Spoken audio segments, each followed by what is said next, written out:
121வது சங்கீதம். 121வது சங்கீதம் வாசிங்கள். 100 என்ன நடக்குது இங்க? போங்க, போயிருக்காங்களா?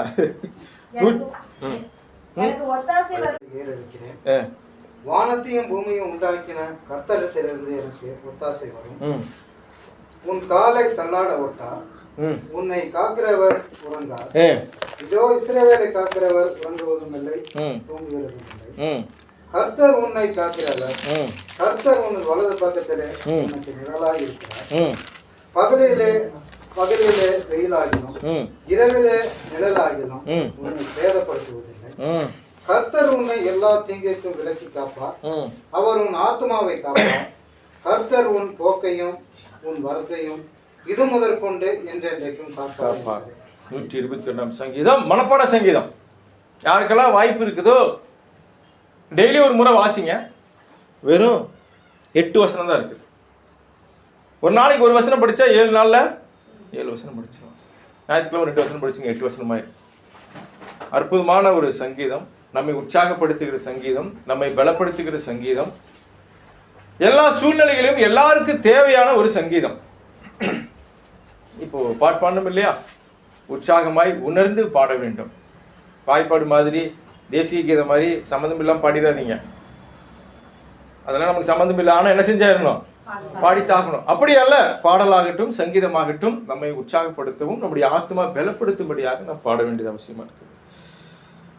எல்லா வாழ்க்கையிலும் ஒரு சூழ்நிலையில யாராவது நமக்கு கை கொடுத்தா பரவாயில்ல, யாராவது நமக்கு கை கொடுத்தா பரவாயில்ல, நம்ம கூட யாராவது இருந்தா பரவாயில்ல, என்னுடைய கண்ணீரை யாராவது கேட்டா பரவாயில்ல அப்படின்னு ஏதோ ஒரு சூழ்நிலையில் நாம் என்ன செஞ்சிருப்போம்? ஏங்கி இருப்போம். ஏன் நம்ம குழந்தை கூட ஏங்கும். இப்படி சீராட்டி பழுது ஒரு மூலையில் அழுதுட்டு இருக்கோம். நம்ம போய் அதை தூக்கி என்னம்மா ஆச்சு அப்படின்னு செஞ்சா குடுகுடுன்னு அழுகும். அது சொல்லும், தன்னுடைய ஏக்கம் என்னவென்று வெளிப்படுத்தும். அப்போ அதுக்கு ஒரு தைரியம் கிடைக்கும். சரி, நம்மளை கேட்கறதுக்கு ஒரு ஆள் வந்திருக்கிறாங்க, நம்ம சொல்லணும், நமக்கு என்ன தேவை என்ன சொல்லணும் அப்படின்ட்டு என்னுடைய வருத்தம், என்னுடைய கவலை, என்னுடைய துக்கம், என்னுடைய பிரச்சனைகளை யாருக்காவது நான் சொல்லி அவர்கள் எனக்கு ஒரு ஆறுதலோ, எனக்கு ஒரு ஒத்தாசையோ, எனக்கு ஒரு ஹெல்ப்போ பண்ணா பரவாயில்ல அப்படின்னு நாம் யாரையாவது என்ன செய்வோம்? எதிர்பார்த்து கொண்டிருக்கிறோம். மனிதர்களை எதிர்பார்க்கும் போது சில நேரத்தில் ஏமாற்றம் வந்துடும். அப்பா உன்னதாப்பா நம்பி இருந்தேன், கடைசியில் இப்படி சொல்லிட்டியாப்பா, இல்லைன்னு சொல்லிட்டியாப்பா, கடைசியில் வராம விட்டியாப்பா, நீ இப்படி பண்ணிட்டியாப்பா, பணம் விட்டுருங்க, அடுத்து கூட வர்றதுக்கோ போவதற்கோ ஒத்தாசையா இருப்பதற்கோ ஏதோ ஒரு ஹெல்ப்புக்கு நம்பி இருப்போம். கடைசி நேரத்தில் ஐயோ எனக்கு அதை விட முக்கியமான வேலை வந்துருச்சு, நான் போயிட்டேன், என்னால் வர முடியல. அப்போ நமக்கு வருத்தமா இருக்கு, என்னடா நமக்கு யாருமே இல்லையே, நம்ம அனாதையை போல தோன்றும், நாம் கைவிடப்பட்டவர்கள் போல தோன்றும்,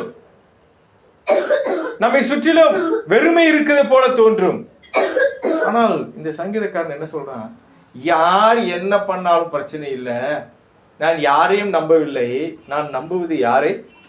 ஒன்னாவசனம் சொல்றாரு, எனக்கு ஒத்தாசை வரும் பர்வதங்களுக்கு நேராக என் கண்களை, எங்கிருந்து எனக்கு டைரக்ட் ஹெல்ப் வருமோ அங்க மட்டும்தான் நான் பார்ப்பேன். அவர் தடை செய்யவோ மாட்டேன்னு சொல்ற ஆளே கிடையாது. அது எங்க இருக்குது?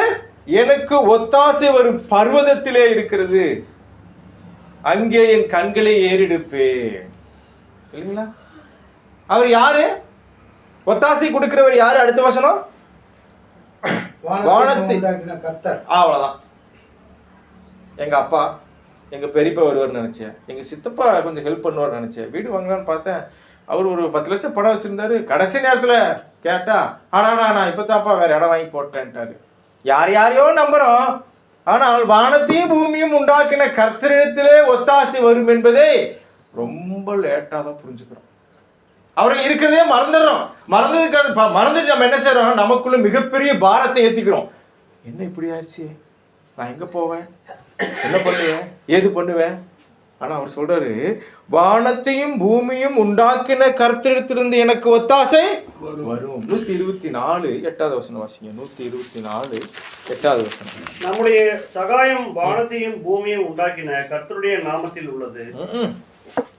ஒவ்வொரு முறையும் கர்த்தர் தன்னை என்னவென்று அடையாளப்படுத்துகிறார். அவருடைய அடையாளம் என்ன? வானத்தையும் பூமியும் உண்டாக்கினவரிடத்திலிருந்து ஒத்தாசை வரும். அவர் பெரிய கோடீஸ்வரன் நினைச்சேன், கடைசியில் பார்த்தா ஒன்றும் இல்லை, பேரு தான் அப்படி இருக்குது. நாம் நம்பி ஏமாந்துருப்போம் இல்லையா? அந்த டாக்டர்கிட்ட போன அவர் இவரு சரி பண்ணுவார்னு பார்த்தா அவரே முடிச்சிட்டார். அதுங்களெல்லாம் ஒன்றுமே நடக்காது. ஆனால் நம்முடைய தேவன் சொல்கிறாரு, நம்முடைய சகாயம் வானத்தையும் பூமியும் உண்டாக்கின கர்த்தருடைய நாமத்தில் உள்ளது. ஒத்தாசைன்னா என்னது? உதவி. இப்போ உடம்பு சரியில்லை, எனக்கு ஆக்சிடென்ட் ஆயிடுச்சு, காலில் கட்டு போட்டாங்க. திடீர்னு ஒருத்தர் அங்கிருந்து உனக்கு 50,000 பணத்தை அனுப்புகிறார். பிரதர் இந்தாங்க 50,000 வச்சுருங்க, கட்டு போட்டு ஹாஸ்பிட்டல் போய் நல்லா பார்த்துங்க, எனக்கு ரொம்ப சந்தோஷம் பண்ணேன். ஆனால் இந்த சகோதரன் கூட வரான், என்னப்பா கீழே வந்துச்சா, வா வா வா, எங்கே போகலாம்? என்ன டாக்டர் சொல்லுவா அடிக்கடி அந்த நேரத்தில்? செல்வகுமார்ட்ட போகலாம். என்னை கூட்டிகிட்டு போய் எக்ஸ்ரே எடுத்து படுக்க வச்சு கட்டு போட்டு டாக்டர்கிட்ட போய் கேட்டு எத்தனை நாள் ஆகும் இதெல்லாம் பண்ணும்போது எனக்கு அந்த 50,000 பெருசா, என் கூட இருக்கிற இந்த ஒத்தாசை பெருசா? உதவியை விட ஒரு படி மேலானதான் என்னது? ஒத்தாசை. கீழே விழும்போது முட்டை கொடுக்கறதா முக்கியம். நீ உழுதுரு, உன்னை தூக்கி விடுறேன், நீ உழுது உனக்கு காசு கொடுக்குறேன். காசு கொடுக்க தப்புன்னு சொல்ல வரல. அதை காட்டிலும் இயேசு கிறிஸ்து என்ன சொல்றாரு? நான் சிறைச்சாலையில இருந்தேன், என்னை நீங்க வந்து என்ன பார்க்கல. பசியா இருந்தேன், எனக்கு போஜனம் கொடுக்கு. அதான் ஒத்தாசை. இந்த ஒத்தாசை மனிதர்கள் கொடுக்கிறார்களோ இல்லையோ, யார் கொடுக்கிறா? வானத்தையும் பூமியும் உண்டாக்கின கர்த்தர். சும்மா சொல்லக்கூடாது. ஏசாயா எழுதின தீர்க்கதரிசனம் 12ஆம் அதிகாரம் 2வது வசனம். ஏசாயா 12:2. இங்கே அற்புதமான ஒரு வசனம். இது நம்ம மனப்பாடம் பண்ணா உற்சாகமா இருக்கும். ஏசாயா 12. தேவனே என் ரட்சிப்பு, நான் பயப்படாமல் நம்பிக்கையாய் இருப்பேன்.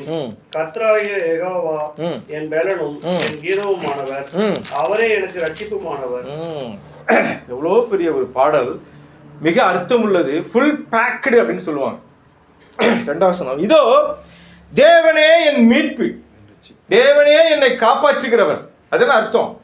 ரட்சிப்பன் ஞானஸ்தானத்துக்கு போய் நின்றக்கூடாது உடனே. நமக்கு தெரிஞ்ச ரட்சிப்புனா ஞானஸ்தானம், அதல்ல, அது ஒரே ஒரு ரட்சிப்பு தான். இங்க சொல்றாரு, இதோ தேவன் என் தேவனே என் ரட்சிப்பு. தேவனே அப்படின்ட்டா வேற ஏதாவது சாய்ஸ் இருக்கா? ஒரே சாய்ஸ், அவர் மட்டும்தான். நோ சாய்ஸ், அவர் மட்டும்தான் நமக்கு ரட்சிப்பு. ரட்சிப்பு என்றால் எல்லா சூழ்நிலையிலிருந்து நம்மை விடுதலை ஆக்குகிறவர், எல்லா இக்கட்டுகளிலிருந்து நம்மளை காப்பாற்றுகிறவர். யார் அவர்? வானத்தையும் பூமியும் உண்டாக்கின கர்த்தர். அடுத்து என்ன சொல்ற? நான் பயப்படாமல் நம்பிக்கையாய் இருப்பேன். நமக்கு இருக்கிற பிரச்சனையே என்ன தெரியுமா? பயம். நமக்கு இருக்கிற பிரச்சனையே, இவர் அடிக்கடி போன் பண்ண எனக்கு பயமா இருக்கு, தனிமே இருக்கிறாரு. ஒரு நாள் கழிச்சு போன் பண்ண, நேற்று படுத்து இன்னைக்கு பதியாந்து எந்திரிச்சு அப்படிம்பாரு. பக்குங்க, என்னையா மனுஷன் இப்படி பண்றீங்களேயா? இப்படியே இருந்தா இப்படி நம்மளாம் கூட தூணுது யாராவது இருக்கிறோம், டக்குன்னு தகவல் கிடைக்கும். தூங்கிட்டே இருந்தா எப்படிங்க? எனக்கு என்னால் பொறுக்க முடியாது அடிக்கடி. அப்போ பயம் வந்து நம்மளை என்ன செய்யுதுன்னா, நம்பிக்கையை உடைத்து விடும். பயம் என்ன செய்யும்? நம்பிக்கை. இந்த வசனம் என்ன சொல்லுது கவனிங்க. நான் பயப்படாமல் நம்பிக்கையாயிருப்பேன். நான் பயப்படாமல், பயம் வந்தா நம்பிக்கை இருக்காது, நம்பிக்கை வந்தா என்ன இருக்காது?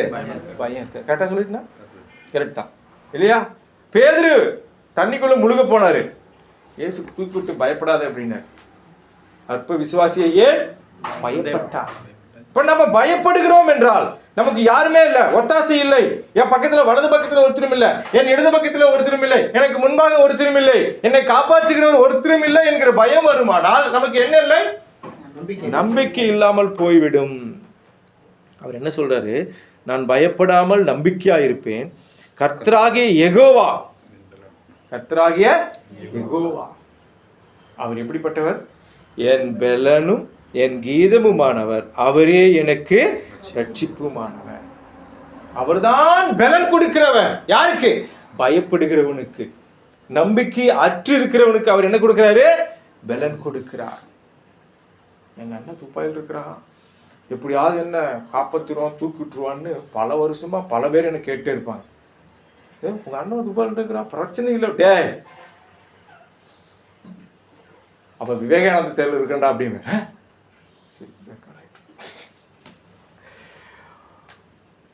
யாரோ மனிதர்கள் நம்மை ரட்சிப்பார்கள், மனிதர்கள் நமக்கு பலன் கொடுப்பார்கள் சொல்லி நாம் என்ன செய்வோம், நினைச்சிட்டு இருப்போம். ஆனா தேவன் தான் நமக்கு யாரு? கர்த்தராகி யெகோவா என்ன சொல்றாரு? என் பலனும் என் கீதமுமானவர். பாட்டு பாடும். எப்போ பாட்டு வரும்? ரெண்டு சூழ்நிலை. துக்கமா இருந்தாலும் பாட்டு வரும், ரொம்ப சந்தோஷமா இருந்தாலும் பாட்டு வரும். இவர் ரெண்டுமே இல்லைன்னா பாட்டு வராதா? சரி, இவர் சொல்றாரு என் கீதமுமானவர், அவரே எனக்கு ரட்சிப்புமானவர். இந்த தேவன் நம்மை எல்லா இக்கட்டுக்கள் இருந்து விடுதலை செய்கிறவர். யாக்கோபு இல்ல, யாத்ராகமம் 14 சீக்கிரம் எடுங்க 13. யாத்ராகமம் 14:13. செங்கடல் முன்பாக இந்த இஸ்ரவேல் ஜனம் புலம்பிட்டு இருக்கிறாங்க. யாத்ராகமம் 14. மோசே ஜனங்களை நோக்கி, பயப்படாதிருங்கள், நீங்கள் நின்று கொண்டு இன்றைக்கு கர்த்தர் உங்களுக்கு செய்யும் ரட்சிப்பை பாருங்கள். இன்றைக்கு நீங்கள் காண்கிற எகிப்தியரை இனி என்றைக்கும் காண மாட்டீர்கள். பயப்படாதிருங்கள். என்ன சொல்றாரு? நமக்கு கவலை, துக்கம், நம்பிக்கையற்று போவதற்கு காரணம் ஒரு பயம், ஒரு விதமான பயம் எப்பொழுதுமே நம்ம சூழ்ந்துட்டு இருந்துச்சு அப்படின்னா நமக்கு என்ன இல்லை? நம்பிக்கை இல்லை, ரட்சிப்பு இல்லை, மீட்பு இல்லை, கீதம் இல்லை. யாத்ராகமம் 14:13 படி வாசிங்கள். அப்பொழுது மோசே ஜனங்களை நோக்கி, பயப்படாதிருங்கள், பயப்படாதிருங்கள், நீங்கள் நின்று கொண்டு இன்றைக்கு கர்த்தர் உங்களுக்கு செய்யும் ரட்சிப்பை பாருங்கள். ரட்சிப்பை பாருங்கள், மீட்பை பாருங்கள். அவர் உங்களை விடுதலாக்க போகிறார், அவர் உங்களை காப்பாற்ற போகிறார். ஆனா எப்படி, எங்க, எப்படின்னு கேள்வி எல்லாம் கேட்கக்கூடாது. ஏன், எதுக்கு, எவ்வாறெல்லாம் எந்த கேள்வியும் கொடுக்காது. நம்ம செய்ய வேண்டியது ஒரே வழி, கர்த்தருக்காக காத்திருக்க வேண்டும். கர்த்தர் உங்களுக்கு செய்யும் ரட்சிப்பை பாருங்கள். இன்றைக்கு நீங்கள் காண்கிற எகிப்தியரை இனி காண மாட்டீர்கள், என்றைக்கும் காண மாட்டீர்கள். அப்பா, பெரிய பிரச்சனை வந்துருச்சுப்பா. இதுல இருந்து நான் எப்படி விடுதலை யாருன்னு தெரியலையே, இது என்ன துரத்திக்கிட்டே வருது. 400 வருஷம் நாங்கள் அடிமையா இருந்தோம், 430 வருஷம் அடிமையா இருந்தோம், தப்பிச்சுட்டேன்னு வந்தா மறுபடியும் அவனுக்கு துரத்திட்டு வரானுங்களே. தேவன் சொல்றாரு, this is the last day, you never see them. இனி அவங்களை என்ன செய்ய மாட்டீங்க. அந்த வெள்ளம், அந்த செங்கடல் இவர்களுக்கு ரட்சிப்பு, அவர்களுக்கு என்னவா மாறிச்சு? அழிவா மாறிச்சு. நீங்கள் சும்மா இருப்பீங்க அப்படிங்கிற அர்த்தம் என்ன சொல்றாரு? கர்த்தர் உங்களுக்காக யுத்தம் பண்ணுவார், நீங்கள் சும்மா இருப்பீங்க. பயம் வரத்தான் செய்யுங்க. பயப்படாத மனிதன் யாருமே இல்லை. எல்லா சூழ்நிலையும் நமக்கு என்ன வரும்? பயம் வரும். ஆனால் அந்த பயத்தை நான் கட்டி பிடித்து கொள்ளக்கூடாது. அந்த பயத்தை பிடிச்சிட்டுனா யாரை விட்டுருவேன்? தேவனை விட்டுருவேன். என் ரட்சிப்புமான தேவனை நான் விடக்கூடியவனாக இருக்கேன். 27ஆம் சங்கீதம் 1வது வசனம். 27ஆம் சங்கீதம் 1வது வசனம்.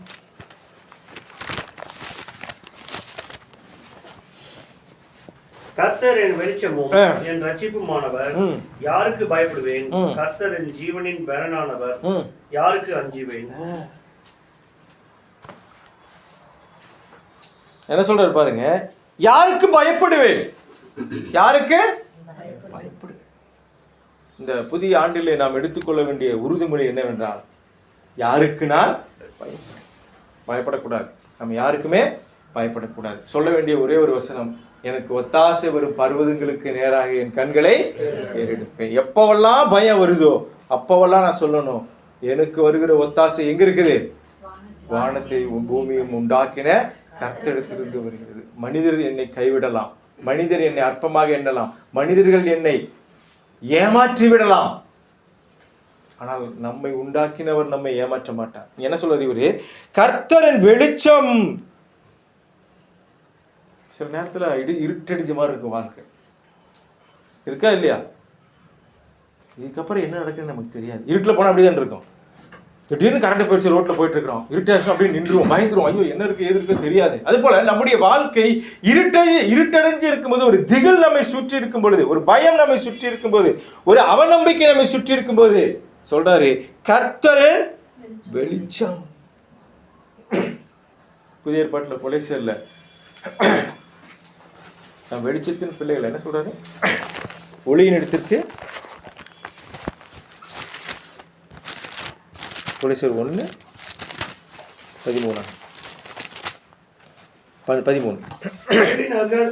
அதிகாரத்தில் 12 இருந்து ஒளியில் உள்ள பரிசுத்தவான்களுடைய சுதந்திரத்தில் பங்கடைவதற்கு நம்மை தகுதியுள்ளவராக்கினவரும் இருளின் அதிகாரத்தினின்று நம்மளை விடுதலையாக்கி தமது அன்பின் குமாரனுடைய ராஜ்யத்திற்கு உட்படுத்தினவருமாய் இருக்கிற பிதாவை ஸ்தோத்திரிக்கிறோம்.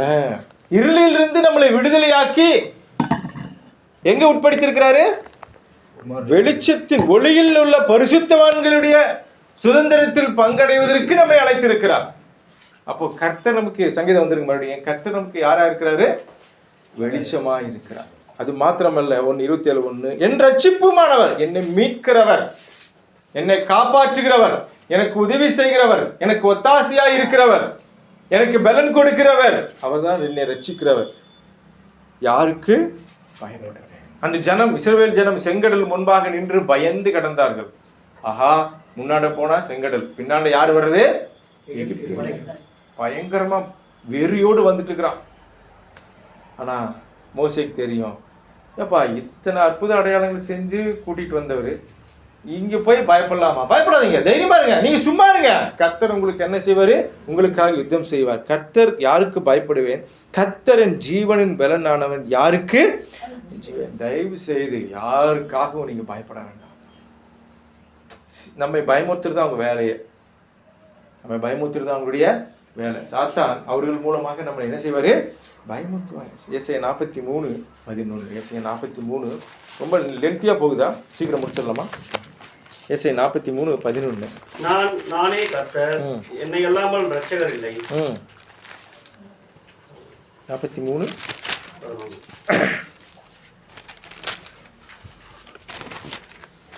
அடுத்த வசனம் வாசிங்க. நானே அறிவித்து ரட்சித்து விளங்க பண்ணினேன். உங்களில் இப்படி செய்யத்தக்க அந்நிய தேவன் இல்லை. நானே தேவன் என்பதற்கு நீங்கள் எனக்கு சாட்சிகள் என்று கர்த்தர் சொல்கிறார். 44:17.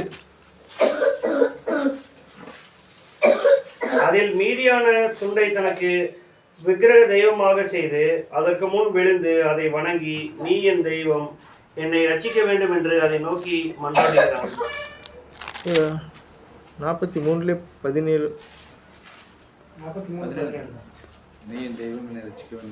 சரி, 44:22 வாசிங்க. உன் மீறுதல்களை மேகத்தை போலவும் உன் பாவங்களை கார்மேகத்தை போலவும் அகற்றி விட்டேன். என்னிடத்தில் திரும்ப, உன்னை நான் மீட்டுக் கொண்டேன். சில சூழ்நிலைகளில பேன் போட்டுங்க, வேர்க்குதில்ல இல்லையா?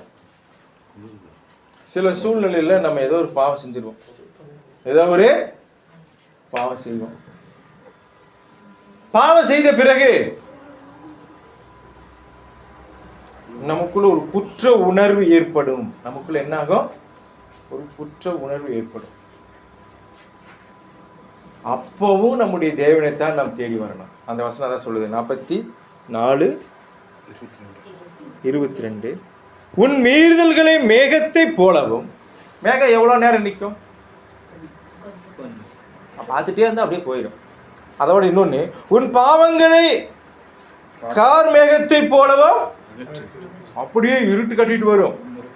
துணியெல்லாம் எடுத்துட்டு வா, விறகல் எடுத்து உள்ள போடு, மழை வந்துடும் அப்படின்னு சொல்லுவாங்க. ஆயா, எங்க மழை வந்துச்சு? போயிடுச்சு. ஆனா இவ்வளோ இருட்டு கட்டிட்டு இருந்துச்சு, மழை வரும்னு பார்த்தனே, அதான் எங்கேயோ போயிடுச்சு. அது எதை போல போகுங்கிறாரு? நம்முடைய பாவம் மேகத்தை போலவும் கார் மேகத்தை போலவும் அகற்றி விடுகிறேன்னு சொல்றாரு. அது மாத்திரமல்ல, என்னிடத்தில் திரும்பு, நான் உன்னை ரட்சித்தேன், மீட்டுக் கொண்டேன். ஒவ்வொரு நாளும் இரவு நேரத்திலே தூங்குவதற்கு முன்பதாக நம்முடைய கர்த்தரிடத்திலே திரும்ப வேண்டும். அந்த இளைய குமார் என்ன சொன்னான்? பன்றியின் தவிட்டை திங்கிற பொழுது அவன் புத்தி தெளிந்து, தகப்பனே, பரத்துக்கு விரோதமாகவும் உமக்கு விரோதமாகவும் அப்படியே திரும்ப அவங்க வீட்டுக்கு ஓடி வரான். எவ்வளோ வேகத்தில் வந்தான்னு தெரியல. அவங்க அப்பா அப்படியே கட்டி பிடிக்கிறாரு, அணைக்கிறாரு, முத்தம் கொடுக்குறாரு. நாத்தம் பிடிச்சவனா, பண்ணி மேய்ச்சிட்டு இருந்தவனை கட்டி பிடிச்சிட்டு அந்த பையன் குற்ற உணர்த்தோட சொல்றான், அதே டைலாக் சொல்றான், தகப்பனே, உமக்கு விரோதமாகவும் பரத்துக்கு விரோதமாகவும் உமக்கு விரோதமாகவும் பாவம் செய்ததை மன்னிச்சுங்க. அப்போ சில சூழ்நிலைகளை நாம் பாவம் செய்கிறோம், செய்து விட்டோம். அப்போ நமக்கு பயம் வரும், துக்கம் வரும், வருத்தம் வரும். அப்போ என்ன செய்யணும்? கர்த்தரிடத்தில் நாம் என்ன செய்ய வேண்டும்? திரும்ப வேண்டும். எரேமியா 3:6. 23வது வசனம். எரேமியா 3ஆம் அதிகாரம் 23வது வசனம். குன்றுகளையும் திரளான மலையும் நம்புகிறது விருதா என்பது மெய். இஸ்ரவேலின் ரட்சிப்பு எங்கள் தேவனாகிய கர்த்தருக்குள் இருப்பது என்பது மெய்யே. யார் நம்மை ரட்சிக்கிறார்? அந்த மலை மேல இருந்து நம்ம ரட்சிப்பாங்களா? குன்று மேல, குன்றில் என்னதான் இருக்கும்? எல்லா குன்று, ஒரு சின்ன குட்டு கிடைச்சா கூட போதும், ஒரு 10 படிக்கட்டி வச்சு என்ன செஞ்சிடறாங்க, ஏதோ கொண்டு வச்சிடறாங்க. எல்லா குன்றிலுமே இருக்கும். அதான் மொத்தத்தில் அவர் சொல்லிட்டாரு, எதுக்குப்பா தனித்தனி குன்றுகளையும் திரளான மலைகளையும் நம்புகிறது? எப்பா மலை போல ஒன்று நம்பிட்டு இருந்தப்பா, இப்படி பண்ணிட்டியே சொல்றாங்களா இல்லையா? மனிதர்களை எக்காரணத்தை கொண்டு நம்பவே நம்பாதீங்க. நாசியில் சுவாசம் உள்ள மனுஷனை நம்புவதே விட்டு விடுங்க சொல்றாரா இல்லையா? அவன் எம்மாத்திரம். அப்ப இங்க சொல்றாரு, அட எந்த மலையா இருந்து மலை போல எவ்வளவு பெரிய ஆளா இருந்தாலும் நம்பாதீங்க. இஸ்ரவேலின் ரட்சிப்பு எங்கள் தேவனாகிய கர்த்தருக்குள் இருப்பது என்பதே மெய். இதை விட்டா, இந்த தேவனை விட்டா, வானத்தையும் பூமியும் உண்டாக்கின கர்த்தரை விட்டா நமக்கு ரட்சிப்பும் இல்லை, மீட்பும் இல்லை, விடுதலையும் இல்லை. இதுதான் மெய்யான செய்தியாக இருக்கிறது. யோனா மீன் வைத்து கொடுத்து ஜெபம் பண்றாரு. 3 நாள் ஜெபம் பண்றாரு, வெளியே வரவே இல்லை. கடைசியில் ஒரு டைலாக் சொன்னோடனே மீன் கக்கிருச்சு. தேவன் வெயிட் பண்றாரு, சொல்ல வேண்டியது கரெக்டாக சொல்ற, அப்பத்தாண்ட உன்னை வெளியே விடுவேன். பக்கம் 1074 பக்கம் எழுதி வச்சுட்டேன், யோனாவை தேடுவோமே அப்படின்னு. 1074வது பக்கம் 2ஆம் அதிகாரம் 9ஆம் வசனம். 1074. நானோவெனில் துதியின் சத்தத்தோடு எமக்கு பலியிடுவேன், நான் பண்ணின பொருத்தனையை செலுத்துவேன், ரட்சிப்பு கர்த்தருடையது என்றான். அப்புறம் என்னாச்சு? 10ஆம் கடைசி என்ன சொல்றது யோனா? ரட்சிப்பு கர்த்தருடையது, என்னை காப்பாற்றுகிற நீர் ஒருவர். ஒருவேளை மீன் முழுங்காம இருந்தா யோனா உசுரோட்டு போறா? எத்தனையோ மீன் ஏதோ கசகசன்னு பிச்சு போட்டுருக்கோம். இவர் பத்திரமா சேஃப்டியாக ஒரு லாக்கரில் கொண்டு வச்ச மாதிரி அப்படி ஜம்முன்னு வச்சுட்டேன். அதை கற்பனை பண்ணியே பார்க்க முடியல, எப்படி மீன் வயிற்றுக்குள்ளே இருந்தது. ஆனால் ஒரு கார்ட்டூன் படத்தில் போட்டிருந்தாங்க, இவ்வளோ பெரிய வயிறு, இந்த கதை இந்த ரூம் மாதிரி இருக்கும் வயிறு. நாங்கள் கேரளாவில் போய் பார்த்தோம்ல அந்த விழா எலும்பு, ஒரு மியூசியத்துக்குள்ளே போனால் அந்த வாசல் ஃபுல்லாக 2 எலும்பு வச்சுருக்கான், சுறா மீனோட எலும்பு 2 பக்கம். அப்போ தெரிஞ்சுக்கிட்டேன், இவ்வளோ பெரிய இடத்துல யோனா ஒரு ஓரமாக கட்டல் போட்டே படுத்துக்கலாம்ப்பா. அந்த கார்ட்டூனில் என்ன காட்டுறான்னா, வயிற்றுல இந்த அளவுக்கு தண்ணி இருக்குது, இந்த அளவுக்கு இது மீன் வயிறுன்னு நினச்சிங்க. இப்படியே இந்த ரூமு பாதி தான் தண்ணி இருக்குது, இந்த ஓரமாக ஏறி உட்காந்துருக்குறாரு இங்கே. அப்புறம் கொஞ்சம் தூரம் பார்த்தா ஒரு வெளிச்சம், கொஞ்சம் தூரத்தில் வெளிச்சம், மீனோட மூக்கு, அது வழியாக ஒரு வெளிச்சம் வருது, அது வழியாக காற்று வருது. கொஞ்சம் தூரம் நடந்து போய் அந்த மூக்கு வழியை எட்டி பார்க்குறாரு. அப்படியே மீன் நடந்து போயிட்டு இருக்குது, மேர்ந்து போயிட்டு இருக்குது. நல்லா இருக்குது, நல்லா கற்பனை பண்ணிக்கிறாங்க. இப்படி தான் இருந்திருக்கலாம் ஒரு வேலை. 3 நாள் எப்படி தண்ணி குடிக்காம வெளிச்சம் பார்க்காம இருட்டுக்குள்ள எப்படி இருந்தாலும் தெரியல. இது கற்பனையாக இருக்கலாம், பட் அது ஒரு ஏற்றுக்கொள்கிற மாதிரி இருக்குது. ஆனால் எப்போ மீன் அவரை வெளியே துப்பினது, அவர் என்ன சொல்றாரு? நானோவெனில் துதியின் சத்தத்தை உமக்கு பலியிடுவேன். அவர் கீதம்னு சொன்னார், நான் பாட்டு பாடுவேன்னு சொல்றாரு. துக்கமாக இருக்கும்போது, வருத்தமாக இருக்கும்போது தேவனை துதித்து அவருக்காக அவருக்கு துதியின் பலியை செலுத்த வேண்டும். இவர் பாடிட்டே சொல்றாரு, துதியின் பலியை செலுத்துவேன், நான் பண்ணின பொருத்தனைகளை செலுத்துவேன், ரட்சிப்பு கர்த்தருடையது என்றான். உடனே மீன் கக்கிச்சு. கரெக்டான மந்திரம் சொல்லிட்டு நீ கதவை திற அப்படிங்கிற மாதிரி ரட்சிப்பு கர்த்தருடையதுன்னு சொன்ன உடனே என்ன ஆயிடுச்சு? அது வரைக்கும் அவருக்கு நம்பிக்கை பாதிதான் இருந்துச்சு. அப்போ தெரிஞ்சிருச்சு, இந்த கர்த்தரை இந்த தேவனை விட்டா எனக்கு ரட்சிப்பு இல்லை, இவரே எனக்கு பலனானவர். சரி, இப்போ வானத்துல கர்த்தர் இருக்கிறாரு, பரலோகத்தில் இருக்கிறாரு. அவருடைய ரட்சிப்பை எப்படி உறுதிப்படுத்தினார்? மனிதர்களாகி நமக்கு எப்படி உறுதிப்படுத்தினார்? இஸ்ரவேல் ஜனங்கள் மாதிரி நம்ம ஏதாவது கண்ணில் பார்த்தோமா? பார்க்கல. ஆனா மத்திய 1ஆம் அதிகாரம் 27 சொல்றாரு. இதோ மத்திய 1:27 27 21.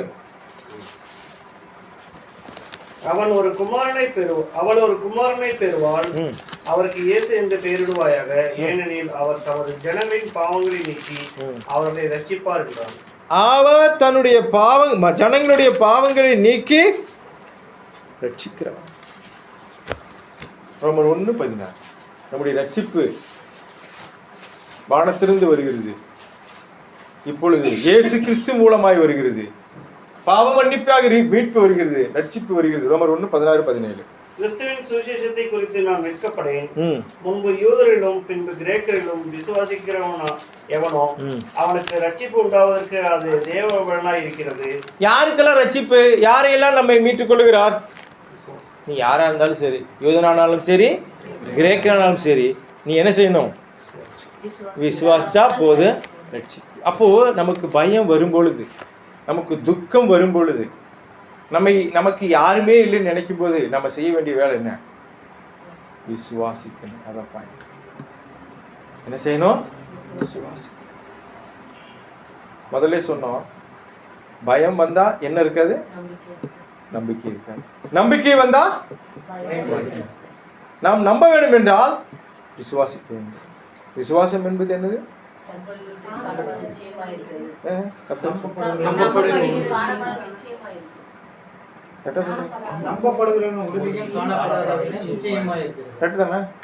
விசுவாசம் என்பது நம்பப்படுகளின் உறுதி. இப்படி சொல்லலாமா? உறுதியான நம்பிக்கை. உறுதியான நம்பிக்கை எதன் மேலே? நிச்சயமாய் காணாதவைகளின் மேலே. கரெக்டா? நிச்சயமாய் காணாதவைகள் மேலே நாம் உறுதியான நம்பிக்கை கொண்டிருப்போமானால் அதுதான் என்னது?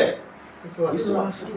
அப்போ நமக்கு வருகிற இக்கட்டு சூழ்நிலைகள், பிரச்சனைகளிலே தேவ ஒத்தாசை நமக்கு வர வேண்டும் என்றால் அவரை நான் என்ன செய்ய வேண்டும்? விசுவாசிக்க வேண்டும். அப்படின்னா நம்ப வேண்டும், உறுதியாக நம்ப வேண்டும். ஏசாயா 45:12. என்ன வசனம் தெரியல, எடுங்க படிச்சிடலாம். ஏசாயா 45:12. நான் பூமியை உண்டு பண்ணி நானே அதில் மேல் இருக்கிற மனுஷனை சிருஷ்டித்தேன். என் கரங்கள் வானங்களை விரித்தன, அவைகளின் சர்வ சேனையையும் நான் கட்டளையிட்டேன். 18 அதுலயே வானங்களை சிருஷ்டித்து பூமியையும் வெறுமையா இருக்க சிருஷ்டியாமல் அதை குடியிருப்பாகவும் செய்து படைத்து அதை உருவேற்படுத்தின தேவனாகிய கர்த்தர் சொல்லுவதாவது, நானே கர்த்தர், வேறொருவரும் இல்லை. இந்த ரட்சிப்பு, இந்த விசுவாசம் யார் மேல நம்ம வச்சிருக்கிறோம்? வானத்தையும் பூமியும் உண்டாக்கினவர் வானங்களை சிருஷ்டித்து பூமியை வெறுமையாய் சிருஷ்டியாமல் அதை குடியிருக்க செய்து படைத்து அதை உருவேற்படுத்தின தேவனாகிய கர்த்தர் சொல்லுகிறார். 14 என்ன சொன்னார்? 12 நான் பூமியை உண்டு பண்ணி அதன் மேல் இருக்கிற மனுஷனை சிருஷ்டித்தேன். அப்போ இவர் தான் பிடிக்கணும், இவர் தான் நம்மளை பிடிச்சிருக்கிறாரு, இவர் நம்மை படைத்திருக்கிறார், இவர் நம்மை சிருஷ்டித்திருக்கிறார், இவர் நமக்கு ஒத்தாசையாக இருக்கிறார். இவரை நாம் என்ன செய்ய வேண்டும்? விசுவாசிக்க வேண்டும், நம்ப வேண்டும். சங்கீதம் 83:17. சங்கீதம் 83:17. யெகோவா என்னும் நாமத்தையுடைய தேவரில் ஒருவரே பூமி அனைத்தின் மேலும் உன்னதமானவர் என்று மனுஷர் உணரும்படி அவர்கள் என்றைக்கும் வெட்கி கலங்கி நாணமடைந்து அழிந்து போவார்களாக. யெகோவா என்னும் நாமத்தை உடைய தேவரீர் ஒருவரே. வேற யாராவது நமக்கு வாய்ப்பு இருக்கா? சாய்ஸ் இருக்கா? சான்ஸ் இருக்கா? நம்முடைய மனசுல ஒரே ஒரு எண்ணம் தான் இருக்கும், இந்த வானத்தையும் பூமியும் உண்டாக்கினவர் யெகோவா, மனுஷனை உண்டாக்கினவர் யெகோவா, நமக்கு ரட்சிப்பை கொடுக்கிறவர் இந்த தேவன், இந்த கர்த்தர், இவரை நான் விசுவாசிக்க வேண்டும். அவருடைய ரட்சிப்பு மெய்யாகவே இருக்கிறது என்று இயேசு கிறிஸ்துவினுடைய பிறப்பின் மூலமாக நமக்கு உறுதி செய்யப்பட்டது. வெறும் பாவ மன்னிப்பாக ரட்சிப்பு மாத்திரம் கொடுக்காமல் எல்லாவித விடுதலை நாம் கொடுக்கக்கூடியதாக 118:6. 118:6.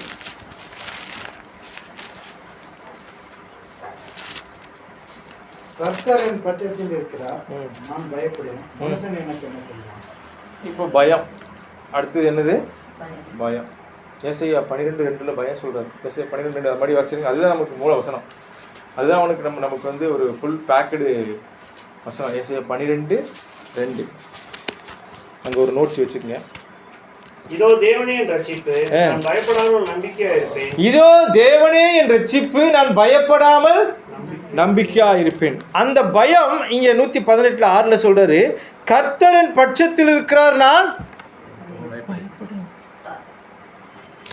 கோலியாத்துக்கு தேவன் சொன்ன தாவீது சொன்ன பதில் என்ன? நீ எது கொண்டு வந்துட்டு இருக்கிற? பெரிய பெரிய ஈட்டி, பெரிய பெரிய கத்தி வச்சிருக்கிற சாமி, நல்லா எனக்கு தேவையில்லை. நான் எதோட வந்திருக்கிறேன்? நீ நிந்தித்த இஸ்ரவேலின் தேவனுடைய நாமத்தை கொண்டு வருகிறேன். கர்த்தரின் பட்சத்தில் இருக்கிறார், நான் யாருக்கும் பயப்படுறேன். அதை நம்ம மறந்துடுறோம்.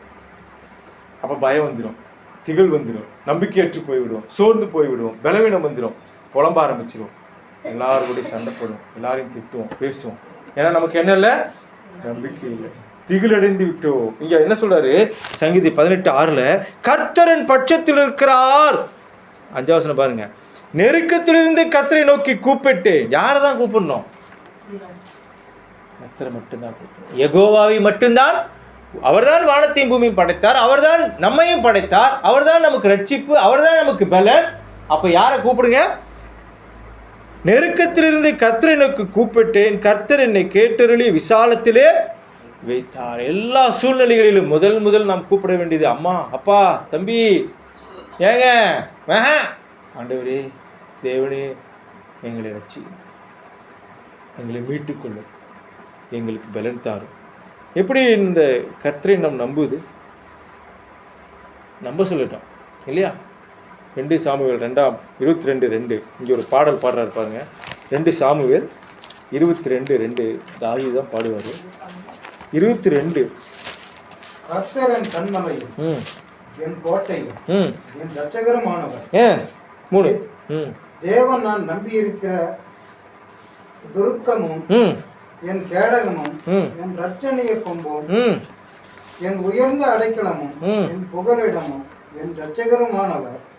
என்னை வல்லடிக்கு நீங்களாக்கி ரட்சிக்கிறவர் அவரே. எப்படி எவ்வளோ பெரிய அட்ரஸ் அவர் கொடுக்குறாரு, எவ்வளோ பெரிய பொறுப்பு அவரிடத்துல இருக்குன்னு சொல்றாரு. ஒரு அமைச்சர் கூட்டம் நடக்குது, முதலமைச்சர் வராரு. முதலமைச்சர் பேசுவார், என்ன சொல்லுவாங்க? மாண்புமிகு, உயர்ந்தது, மேதகு, என்னன்னு சொல்லுவாங்க. ரொம்ப நீளமாக சொல்லி கடைசியில் முதலமைச்சர் அப்படிம்பாங்க. ஏன்னா அவருக்கு அவ்வளோ வெயிட்டு. அதை சொன்னாதான் அவரை பற்றி எல்லாரும் தெரிஞ்சுக்குவாங்க. அதை விட நம்முடைய தேவன் எப்படியாமா? நான் நம்பி இருக்கிற என் துருகம், தன்னுடைய நம்பிக்கையை வெளிப்படுத்துறாரு. நான் நம்பி இருக்கிற துருகம். நாம் எது வெளிப்படுத்துறோம்? பயத்தை, துக்கத்தை, வேதனையை, கஷ்டத்தை வெளிப்படுத்துகிறோம். அப்போனா என்ன அர்த்தம்?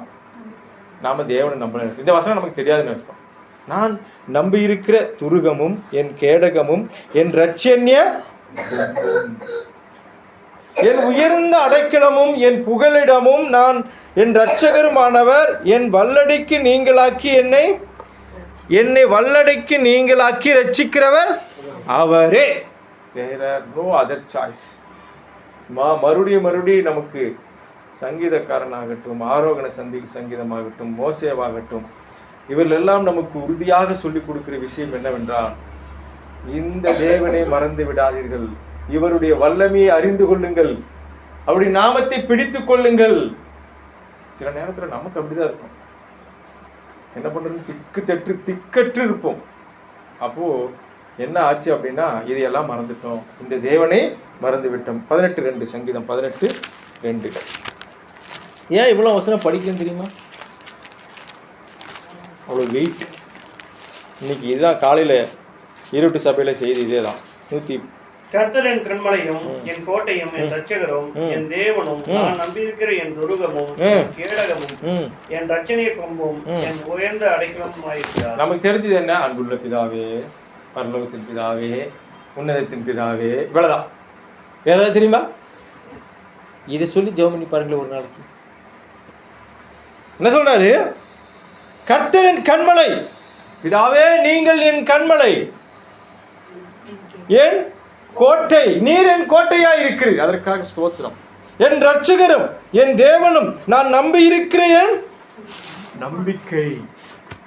நம்பிக்கைன்னு என்னங்க? அப்பா குழந்தையை கொஞ்சுவதற்கும் தாய் குழந்தையை கொஞ்சுவதற்கு வித்தியாசம் தெரியுமா உங்களுக்கு? அப்பா எப்படி குழந்தை கொஞ்சம் சொல்லுங்க. சரி, தாய் எப்படி கொஞ்சம் சொல்லுவாங்க? அப்படி இல்லை, அது அப்படித்தான், ரெண்டு பேரும் ஆத்மா கொஞ்சுவாங்க. செயல் எப்படி இருக்கும்? அப்பா நல்லா சொல்லு. அப்பா தூக்கி வீசுவார், அம்மா அரவணைச்சு கொஞ்சுவாங்க, அப்பா எடுத்து இப்படி வீசுவார். வீசிருக்கீங்களா இல்லையா? இந்த 2-3 வீச்சிருக்கிற கை வலிக்கும். டாடி வீசுங்க. ஐயோ முடியாது சாமி விட்டுருங்க, என்ன வெயிட் ஆனதுக்கப்புறம் தூக்க சொல்லுவாங்க. காலை விரிச்சு இப்படி பிடிச்சிட்டு இப்படி ஆட்டி இப்படி வீசணும், இப்படி பிடிக்கணும். அந்த குழந்தைக்கு ஒரு நம்பிக்கை. தாய்கிட்ட அந்த மாதிரி போகுமா? ஒரு நாளும் தாய் அந்த சேவைக்கு வேண்டாம். அதான் நம்பிக்கை. எவ்வளவு தூரம் போனாலும் என் தகப்பனின் அந்த கையை விட மாட்டார். அந்த நம்பிக்கை நம்முடைய தேவன் மேல இருக்கணும். அது அனுபவிச்சா மட்டும்தான் கிடைக்கும், இல்லையா? அது ஆபத்தான கொஞ்சம் தான். குழந்தை என்ஜாய் பண்ணுவாங்க, தூக்கி வீசுங்க, மறுபடியும் அப்படிங்க, மறுபடியும் அந்த தகவல் தூக்கி வீச மறுபடியும் பிடிப்பார். தாய் அங்கிருந்து குறுகுன்னு ஓடி வந்து, என்னங்க இப்படி பண்ணிட்டீங்க, அள்ளிப்போ ஓரம்போ. குழந்தை என்ஜாய் பண்ணுது, நான் என்ஜாய். அவளுக்கு நம்பிக்கை, அந்த தகப்பன் தன்னுடைய அந்த கை விட மாட்டார். அந்த குழந்தைக்கு சிரிக்கும், பாத்தீங்களா? மேலே போய் அப்படிங்க, அப்படி பறக்குதான். அது என்ன செய்தா? பறக்குதான். அந்த குழந்தை தன்னை உணருது, என் தகப்பன் என்னை பறக்க வைக்கிறாரு, திரும்ப வரும்போது என்னை பிடித்துக் கொள்கிறார். அதுதான் நம்பிக்கை. நம்பிக்கை இல்லைன்னா வேண்டாம், வீசாதீங்க, தூக்காதீங்க அப்படின்னு சொல்லிட்டு போயிடும். நாம் நம்முடைய தேவனை என்ன செய்ய வேண்டும்? சங்கீதம் 18:2, நான் நம்பி இருக்கிற என் துருகமும் என் கேடகமும் என் இரட்சனை கொண்டும் என் உயர்ந்த அடைக்கலமா இருக்கிறார். இன்னொருத்தர் இருக்கிறாரு, கொண்டு போட்டாலும் நான் நம்புவேன் அப்படிம்பாரு. என்ன சொல்லுவாரு? கொண்டு போட்டாலும் நம்புவேன். 13:5 சாத்ராக் மேஷாக் ஆபேத்நேகோ அதான் சொன்னாங்க. என்ன சொன்னாங்க? எப்போ நம்புவேன்னு சொன்னாங்க? செத்தாலும் பரவாயில்ல, நீங்க பண்ண சரியா வணங்க மாட்டேன். அதான நம்பிக்கை. 13:5 13:15 15 அப்போ அவர் என்னை கொன்று போட்டாலும் அவர் மேல் நம்பிக்கையா இருப்பேன், ஆனாலும் என் வழியை அவருக்கு முன்பாக ரோபகாரம் பண்ணுவேன். அவரே என் ரட்சிப்பு, மாயக்காரனோ அவர் சன்னதியில் சேரான். நீ கொண்டுட்டுப்பா, என்ன உன் வார்த்தைகள் என்னை கொன்று விட்டது. யார் நம்மளை கொண்டா என்ன, யார் நம்ம கைவிட்டா என்ன? யோபு அழகா சொல்றாரு, அவர் என்னை கொன்றுபட்டாலும் அவர் மேல் நம்பிக்கையா இருப்பேன். நம்ம பேச்சு சொல்லுவோம், பாடம் உன்னை கொலை பண்றேன் அப்படின்னு பேச்சு சொல்லுவோம். நம்ம நண்பரை பேசிக்குவோம், உன்னை கொண்டாதாண்ட உனக்குலாம் புத்தி வரும் அப்படிமோ சொல்லிக்கணுமா இல்லையா? இவருடைய நம்பிக்கை செத்தாலும் பரவாயில்ல, நான் இந்த தேவன் மேல நான் நம்பிக்கையா இருப்பேன். 16 சொல்றாரு, அவரே என் ரட்சிப்புமாய் இருக்கிறார். சங்கீதம் 44:6 44:6 சாத்ராக் மேஷாக் ஆபேத்நேகோ, தானியேல் 3:16-17-18 படிக்க வேண்டாம். சாத்ராக் மேஷாக் ஆபேத்நேகோ தேவனிடத்திலே நம்பிக்கையாக இருந்தார்கள். அவர் என்ன சொன்னாங்க? அவங்கெல்லாம் தேவன் என்னை கொன்று போட்டாலும். சங்கீதம் 44:6 என் வில்லை நான் நம்பேன், என் பட்டயம் என்னை ரட்சிப்பதில்லை. நம்ம இருக்கிறது ஏதாவது நம்மை ரட்சிக்குமா?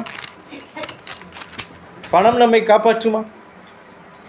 நம்முடைய அப்பா, பெரியப்பா, சித்தப்பா, தாத்தா, வெளிநாட்டுக்கிற மாமா, மச்சான், பணக்காரன், சொந்தக்காரன், எம்எல்ஏ, எம்பி, பதவியில் இருக்கிறவன், அரசியல்வாதி, எவனாவது நம்மளை காப்பாற்றுவாங்களா? வேண்டாம் வேண்டாம், சும்மா இருங்க, தேவன் உங்களுக்காக யுத்தம் பண்ணுவா. என்ன சொல்றாரு? 44:6 என் வில்லை நான் நம்பேன், என் பட்டயம் என்னை ரட்சிப்பதில்லை. 7 நீரே எங்கள் சத்துக்கிட்டிருந்து எங்களை ரட்சித்து எங்களை பகைக்கிறவளை வெட்கப்படுத்துகிறீர். இந்த தேவன் நம்மை ரட்சிக்கிறார். நாம் அவரை முழுமையாக நம்ப வேண்டும். விசுவாசத்திற்கு அடிப்படையே உறுதியான நம்பிக்கை. 56வது சங்கீதம் 3வது வசனம். சீக்கிரம் 56:3. நான் பயப்படுகிற நாளில் உம்மை நம்புவேன். 4. தேவனை முன்னிட்டு அவருடைய வார்த்தையை புகழுவேன். தேவனை நம்பியிருக்கிறேன், நான் பயப்படேன். மாம்சவானான எனக்கு என்ன செய்வான்? எப்போ நாம தேவனை நம்பணும்? பயம். ஊசி போட கூட்டிட்டு போயாச்சு உள்ளுக்குள்ள. குழந்தை என்ன செய்யும்? யாரை பிடித்துக் கொள்ளும்? அம்மாவையோ அப்பாவையோ என்ன செய்யும்? பிடித்துக் கொள்ளும். இந்த பிள்ளைகளுக்கு தடுப்பூசி போட்டுங்க. நான் அவங்க அம்மா இல்லை, அவளுக்கு பயம். நான் நைஸாக கூட்டிகிட்டு போய் இங்கே தானே குத்துவாங்க, கச்சக்கன்னு கூப்பிட்டு வந்துட்டேன். அது புதுசாக நம்பிடும். அவங்க அம்மா இல்லை, போகும்போது பயந்துட்டு கொளுத்தி அதுக்கே ஒரு பயம். அதுக்கு போகிற மாதிரி பயந்துட்டு போங்க. நீ போக தயவுசு கொண்டா, நான் ஓடிட்டு போகிறேன். இவளுக்கு நாய் கடிச்சிருச்சு. நாய் கடிக்கல, பிறண்டிடுச்சு. எங்கள் வீட்டில் இருக்கிற நாய் வந்த புதுசில் பிறண்டி 2 பேர் விளாண்டு பிறண்டிடுச்சு. எதுக்கு டிடி போடலாம், ஏன்னா அதுக்கு ஊசி போடல, இதுக்கு சின்ன குழந்தையா இருக்குதுன்னு கூட்டிகிட்டு போகிறோம். தோலில் படுக்க வச்சுட்டோம். டிஸ்கஷன் பண்ணிட்டோம். அவளுக்கு தெரியாது, புரியாது. 2 ஊசி போடணுன்ட்டாங்க, நாய் தடுப்பூசி. என் கழுத்தை கட்டி பிடித்து கொண்டாள். என்னை நம்பினாள்.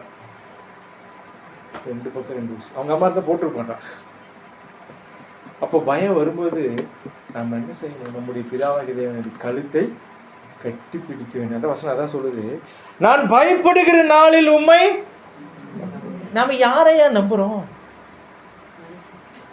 மனுஷனை நம்பிதான் ஏமாந்து போறோம். நானும் அப்படிதான். பல நேரத்துல கடைசியில தான் தெரியுது நம்முடைய நம்பிக்கையே தவறான இடத்துல வச்சிருக்கிறோம்.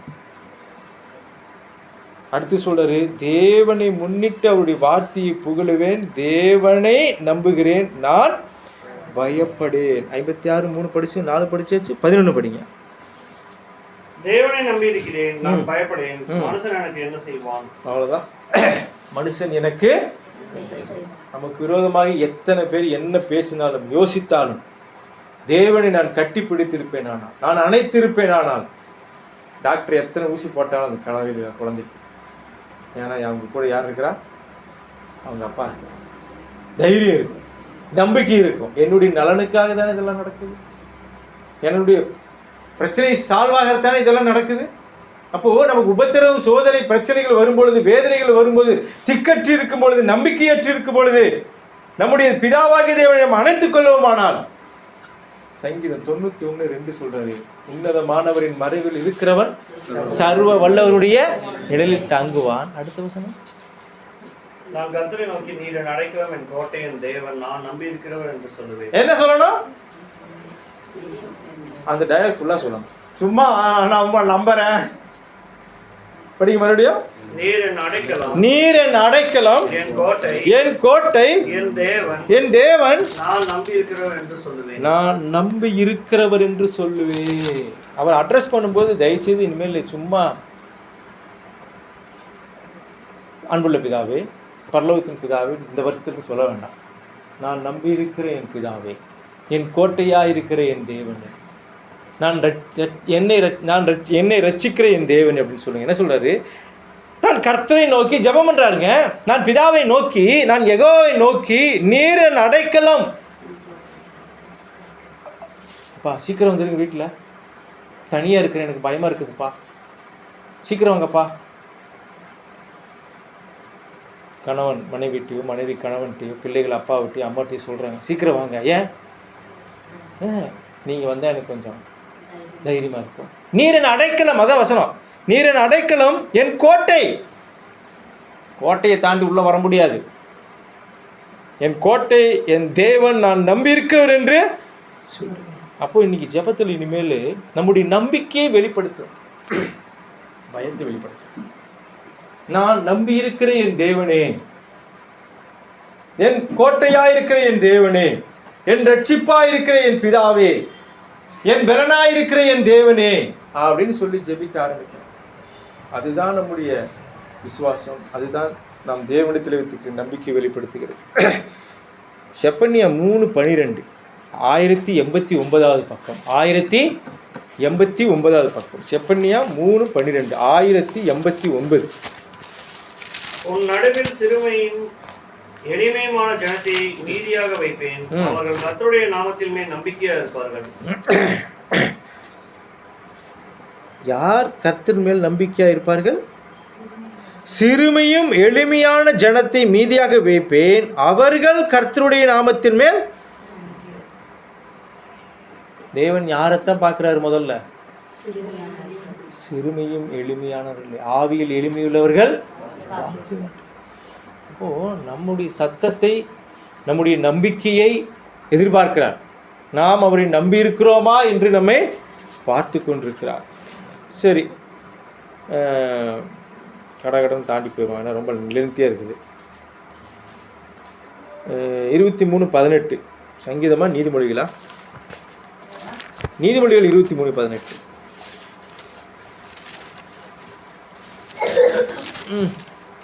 நிச்சயமாகவே முடிவு உண்டு, உன் நம்பிக்கை வீண் போகாது.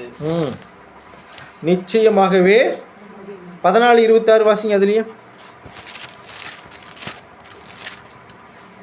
கர்த்தருக்கு பயப்படுகிறவர்களுக்கு திட நம்பிக்கை உண்டு, அவன் பிள்ளைகளுக்கும் அடைக்கலம் கிடைக்கும். யாருக்கு பயப்படணும்? இப்போ பயம் இருக்கக்கூடாதுன்னு பார்த்து. பயம் இருந்தால் என்ன இல்லை? நம்பிக்கை இல்லை. நம்பிக்கை வைக்கணும்.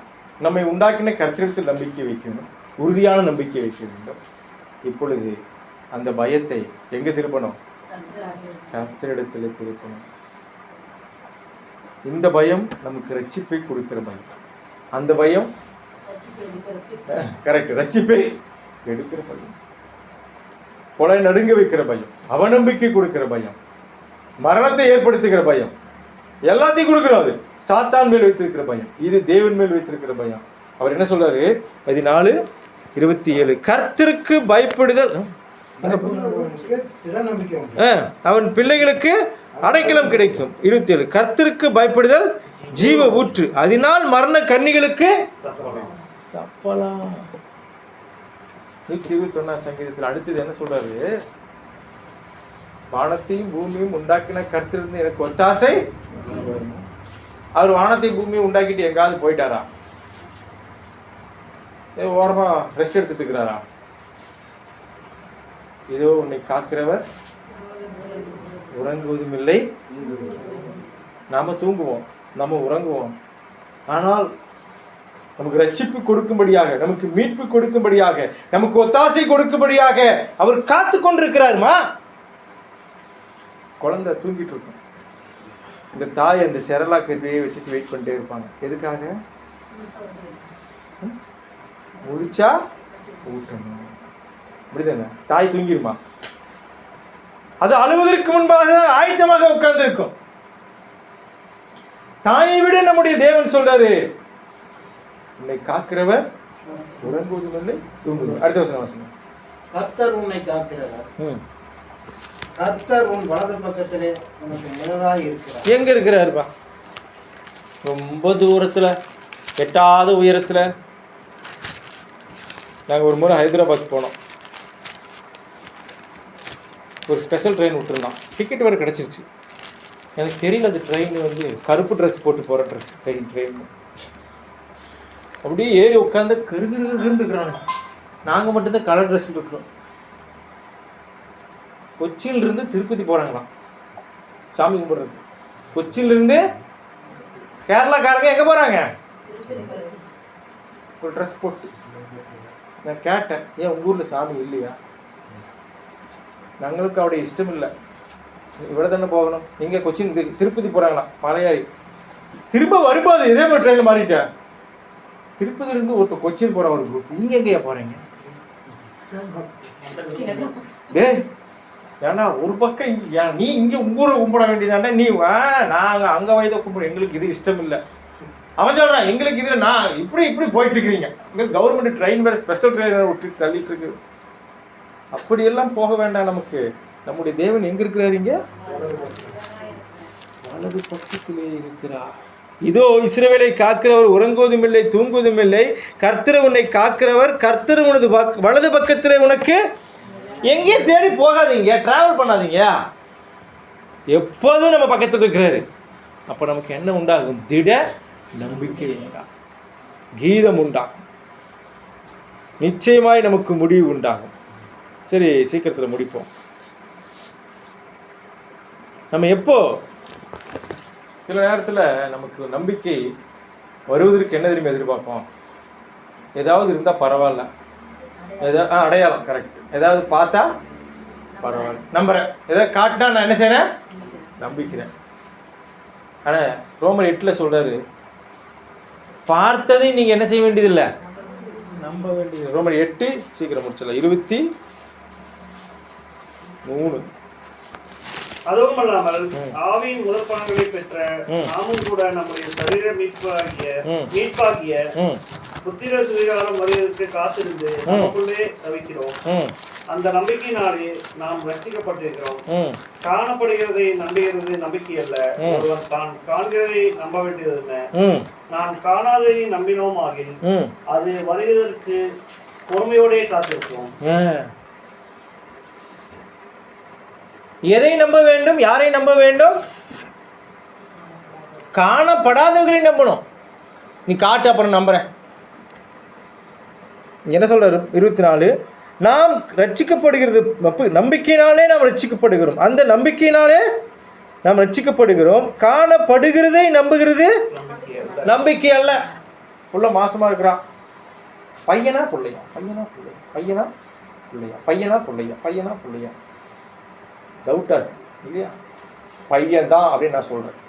ஒருத்தர் சொல்றான் இல்லை புள்ள தான். அங்க ஆளுக்கு ஒரு நம்பிக்கை இல்லைங்களா? நான் என்ன நம்புறேன்? அவங்க பையனா இருப்பான். இவர் பையன் பையன் அவங்க தாத்தா அப்படியே உறுதி அடிச்சு சொன்னார். இவர் பலத பக்கம் படுக்கிறா, இருபது பக்கம் படுக்கிறா.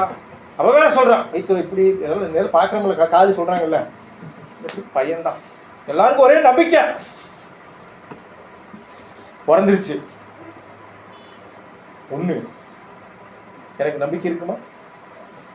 நான் என்ன செஞ்சுட்டேன்? பார்த்துட்டேன்.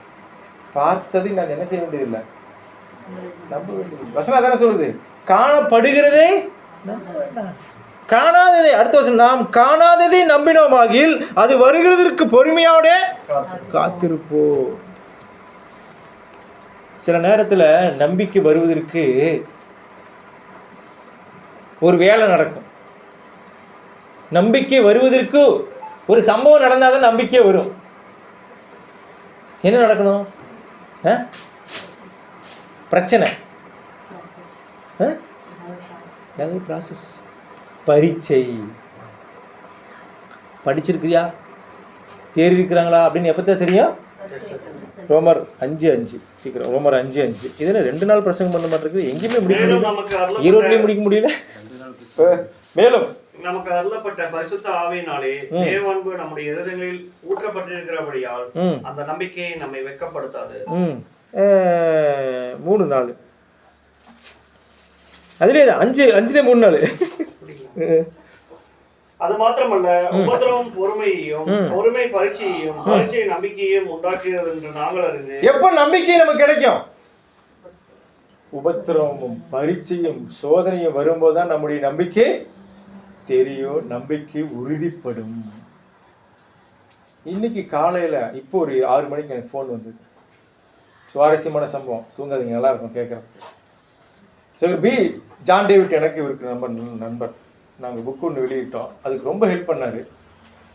இரவு நேர துதி ஸ்தோத்திர கூட்டம் முடிச்சுட்டு 1 மணிக்கு வெளியே வந்து பார்க்குறாரு, அவருடைய மகனுடைய பைக்கு காணாம போச்சு. ஸ்ப்ளெண்டர் எடுத்துகிட்டு போயிட்டாங்க, திருடிட்டு போயிட்டாங்க. இவங்க சர்ச்சு காம்பவுண்டுக்குள்ளே எடுத்துகிட்டு போயிட்டாங்க. எங்களுக்கு தெரியும் அந்த சர்ச்சு எப்படி இருக்குது, காம்பவுண்ட் எப்படி இருக்குது. போயிருக்கோம். 6 மணிக்கு நான் இவர் ஃபோன் பண்ணதுக்கப்புறம் அவர் ஃபோன் பண்ணார். அப்படியே எனக்கு பக்குன்னு ஆயிடுச்சு. என்ன பேர் சொல்கிறேன், ஒரு பரீட்சை, ஒரு சோதனை. 1 மணிக்கு ஸ்டேஷன் போகிறாங்க, 1 மணிக்கு 2 மணிக்கோ 10 மணிக்கு வந்து கம்ப்ளைண்ட் கொடுங்க அப்படின்ட்டாங்க. எத்தனை மணிக்கு? 10 மணி. மறுபடியும் சர்ச்சுக்கு வந்துட்டார். அவருடைய உள் மனசு சொல்லுது, வடக்கு பக்கம்தான் இந்த வண்டி போயிருக்குது. சொல்கிறாரு சபையார்கிட்ட, வண்டி வடக்கு பக்கம்தான் போயிருக்குது. 7 மணி ஆகுது. எல்லாரும் சபையில் உட்காந்துட்டு இருக்கிறாங்க. அழுதாங்களா, துக்கமாக இருந்தாலும் தெரியல.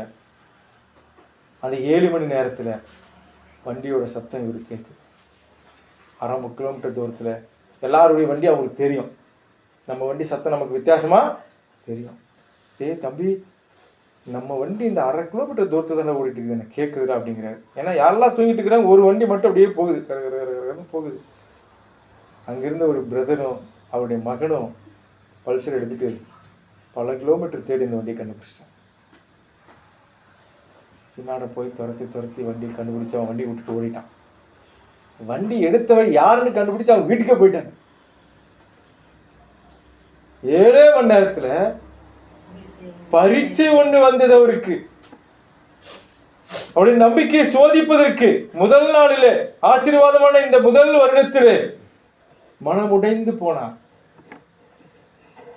அந்த ஒரு வண்டி வச்சுதான் ஊழியம் பண்றாரு. அந்த ஒரு வண்டி வச்சுதான் அந்த பையன் வேலைக்கு போறான்.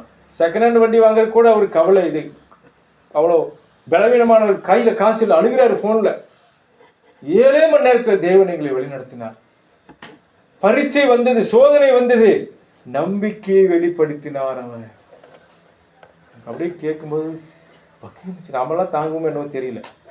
அப்போ எப்போ நமக்கு நம்பிக்கை வெளிப்படும்? நமக்கு ஒரு பரீட்சை வந்தா மட்டும்தான், சோதனை வந்தா மட்டும்தான். அப்போ சோதனை வருதுனாவே நம்முடைய நம்பிக்கையை அங்கே பரிசு பார்க்குறாங்க. நான் 5ஆம் அதிகாரம் 4. அது மாத்திரமல்ல, 2 வாசிங்க, 1 வாசிங்க. இவ்விதமாக நாம் விசுவாசத்தினாலே நீதிமான்களாக்கப்பட்டிருக்கிறபடியால் நம்முடைய கர்த்தராகிய இயேசு கிறிஸ்துவின் மூலமாய் தேவனிடத்தில் சமாதானம் பெற்றிருக்கிறோம். அவர் மூலமாய் நாம் இந்த கிருபையில் பிரவேசிக்கும் ஸ்லாக்கியத்தை விசுவாசத்தினால் பெற்று நிலை கொண்டிருந்து தேவ மகிமையை அடைவோம் என்கிற நம்பிக்கையினாலே மேன்மை பாராட்டுகிறோம். தேவ மகிமை அடைவோம் என்கிற நம்பிக்கையினாலே மேன்மை பாராட்டுகிறோம். அது மாத்திரமல்ல, உபத்திரவம் பொறுமை, பொறுமை பரீட்சை, பரீட்சை நம்பிக்கை உண்டாக்குகிறது. உபத்திரவங்களும் பிரச்சனைகளும் சோதனைகளும் வருகிறது என்றால் நாம் எதை மாத்திரம் வெளிப்படுத்த வேண்டும்? நம்பிக்கை.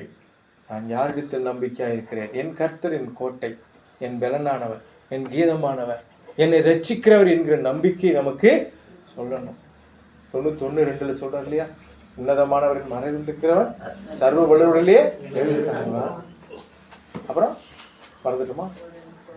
நீரின் கோட்டை, என் தேவன், நான் நம்பி இருக்கிறவர் என்று சொல்லுவேன். அதை சொல்லுங்கள் என்று சொல்லுகிறார். அப்போ உபத்திரம் வரணும், பரீட்சை வரணும். அப்பதான் நம்முடைய நம்பிக்கை என்ன செய்யும்? வெளிவரக்கூடியதா இருக்கிறது.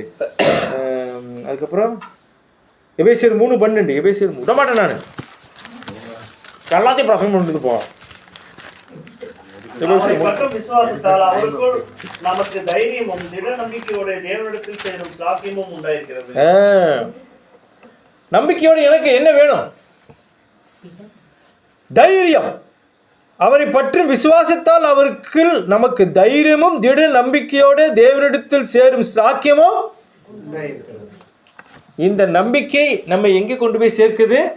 தேவனிடத்தில் கொண்டு போய் சேர்க்கிறது. இந்த நம்பிக்கை கர்த்தருக்குள் இருக்கும்போது நமக்கு என்ன கொடுக்குது? தைரியம் கொடுக்குது. சிங்கத்தை எதிர்கொண்டேன், கரடியை எதிர்கொண்டேன், விருத்து சேதனம் இல்லாத இவன் ஏமாத்தினான். தைரியம் தானது? இது கொடுத்தது அவருடைய நம்பிக்கை. யார் மேல வச்ச நம்பிக்கை? வானத்தையும் பூமியும் உண்டாக்கின கர்த்தரிடத்தில் அவரை பற்றி விசுவாசத்தால் அவருக்குள் நமக்கு தைரியமும் திட நம்பிக்கையோடு தேவனிடத்தில் சேரும் ஸ்லாக்கியமும். தைரியம் இல்லைன்னா தேவனிடத்தில் போக முடியாது, நம்பிக்கை இல்லைன்னா தேவனிடத்துல சேர முடியாது. கொலைசர் 1:22. கொலைசர் 1:22. நீங்கள் கேட்ட சுவிசேஷத்தினால் உண்டாகும் நம்பிக்கையை விட்டு அசையாமல் ஸ்திரமாயும் உறுதியாயும் விசுவாசத்திலே நிலைப்பீர்களானால் அப்படி ஆகும். இந்த நம்பிக்கையை விட்டு எப்படி இருக்கணுமா? அசையாமல் ஸ்திரமாயும் உறுதி. இத்தனை இருக்குதுப்பா, சும்மா இல்ல. நம்பிக்கைன்னா இது கள்ளமுடை சாப்பிட்ற மாதிரி வாயில போட்டு வெல்றது இல்லை. குடி தோண்டி குச்சி நட்டு அது ஆடாம அசையாம அது மேல எத்தனை வெயிட் வந்தாலும் அது என்ன செய்யணும்? தாங்க நிற்கும். அதுதான் நம்பிக்கை. அதான் சொல்றாரு, நீங்கள் கேட்ட சுவிசேஷத்தினா நம்பிக்கை இல்லைனா நம்பிக்கை உண்டாகும்படியாக இந்த வசனமாகிய சுவிசேஷத்தை கேட்க வேண்டும். அப்பதான் நம்பிக்கை வரும். இந்த வசனத்தை கேட்கவில்லை, இந்த சுவிசேஷத்தை கேட்கவில்லை என்றால் எனக்கு என்ன வராது? நம்பிக்கை வராது. நம்பிக்கையற்று இருக்கிற பொழுது, வசனங்களை படித்து கொண்டே இருக்கும் பொழுது நம்பிக்கை உண்டாகும். அந்த நம்பிக்கை எப்படி இருக்குமா? நம்பிக்கை விட்டு அசையாமலும் ஸ்திரமாயும் உறுதியாயும் விசுவாசத்தில் நிலைத்திருப்பீர்களானால் அப்படியாகும். எபிரேயர் 10:23. எபிரேயர் 10:23. நான் அடுத்த வருஷம் கூப்பிடுவீங்களா என்ன?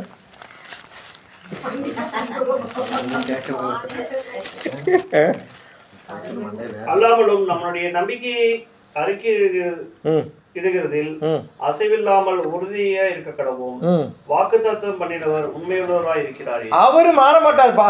அவர் வாக்குத்தத்தம் கொடுத்துட்டாரு. அவர் உண்மையுள்ளவராக இருக்கிறார். அவர் நம்முடைய கோட்டையா இருக்கிறார், நம்முடைய பலனா இருக்கிறார். நாம செய்ய வேண்டியது என்னன்னா, சுவிசேஷமாகி இந்த வசனத்தை கேட்டு நம்முடைய நம்பிக்கையை உறுதிப்படுத்தும் பொழுது, ஸ்திரப்படுத்தும் பொழுது என்ன பண்ணாரு? 10:23. அல்லாமலும் நம்முடைய நம்பிக்கை அறிக்கையிடுதலும் அசைவில்லாமல். நம்பிக்கை வெளி சொல்லுங்க. நம்பிக்கைய பயத்தை வெளி சொல்லிடாது.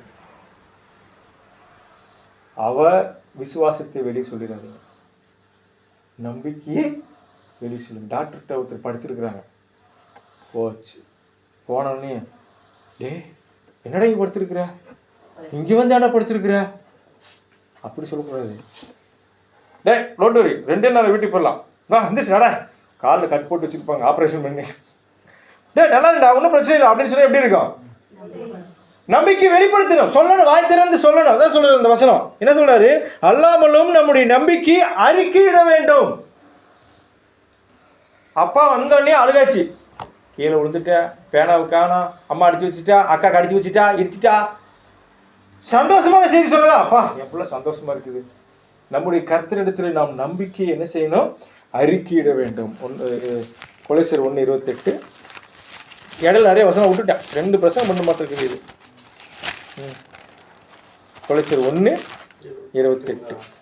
எந்த மனுஷனையும் கிறிஸ்து இயேசுவுக்குள் தேறினவனாக நிறுத்தும்படிக்கு அவரையே நாங்கள் அறிவித்து எந்த மனுஷனுக்கும் புத்தி சொல்லி எந்த மனுஷனுக்கும் எல்லா ஞானத்தோடும் உபதேசம் பண்ணுகிறோம்.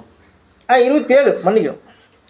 புறஜாதிக்குள்ளே விளங்கிய இந்த ரகசியத்தில் உள்ள மகிமையின் ஐஸ்வர்யம் என்னதென்று தேவன் தம்முடைய பரிசுத்தவான்களுக்கு தெரியப்படுத்த சித்தமானார். கிறிஸ்துவானவர் மகிமையின் நம்பிக்கையாக உங்களுக்கு இருப்பதே அந்த ரகசியம். நம்முடைய நம்பிக்கையாய் நமக்குள்ள யார் இருக்கிறா? 10:1-21 படிச்சோம் இல்லையா? இதோ இதோ இதோ வரமாட்டேங்குது. அது படிக்கிறதுல அதிகமா இயேசு கிறிஸ்து பத்தி சொல்றாரு இல்லையா? 10:1-21. சரி, அவர் நமக்கு என்னவா இருக்கிறாரு?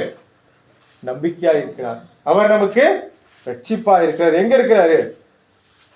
உங்களுக்குள்ளும் எனக்குள்ளும் இருக்கக்கூடியவராக இருக்கிறார். கடைசியாக ஒரே ஒரு வசனத்தை வாசிப்போம்.